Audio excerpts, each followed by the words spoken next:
तो हरियाणा पे, क्योंकि यात्रा हरियाणा के अंदर चल रही है, जी। तो नूहू मेवात में भी आप गए हैं। जी। आपने धर्म की बात की, तो जी। कितना कुछ प्यार आपको मिला? क्या डिफरेंस आप देखते हैं इन गाँवों में और उन गाँवों में?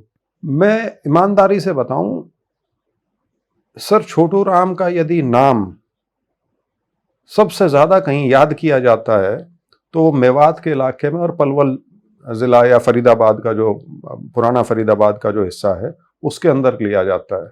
और जिस प्रकार का अभूतपूर्व समर्थन मुझे इस यात्रा को, सद्भाव यात्रा को मेवात के इलाके में मिला, और जिस प्रकार की भ्रांतियां लोगों के मन में थी, मेरे खुद के यात्री बोले, क्योंकि वो ज्यादातर इसी बेल्ट के हैं, जींद हिसार वाली साइड के, वो खुद मेरे को यात्रियों ने आके कहा, करता जी इनके बारे में हम पता नहीं क्या क्या सोचते थे, और जब यहाँ यात्रा हमारी 10-12 दिन चली है, ये तो हमने तो, हमारी तो आंखें खुल गई यहाँ आके।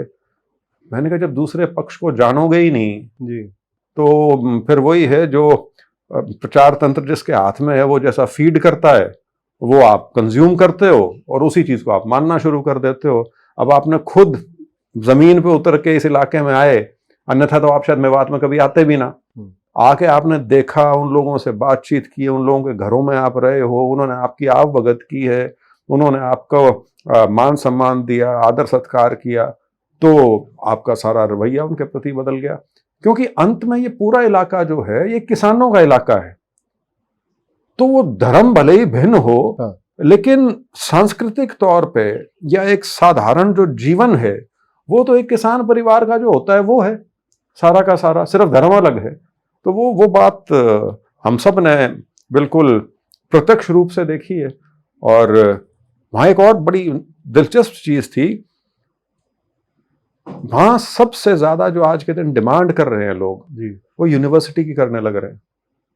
तो ये जो एक दुष्प्रचार फैलाया जाता है कि उस इलाके के लोग पढ़ना नहीं चाहते, जानबूझ के अपने बच्चों को अच्छी शिक्षा नहीं देना चाहते, तो वो भी सिर्फ प्रचार का हिस्सा है। तो व्यवस्था नहीं है वहां पे, ये मान के चलो। बिल्कुल बिल्कुल, मतलब वहां शायद राजनीतिक दलों ने भी वो उस प्रकार से न्याय नहीं किया जो करना चाहिए था, और उसमें सारे ही दल आ जाते हैं। लेकिन हाँ, वहाँ पोटेंशियल है, अगर वहाँ पे सरकार सही नीयत से यदि काम करे तो आपको मेवात में बहुत अच्छे रिजल्ट मिल सकते हैं।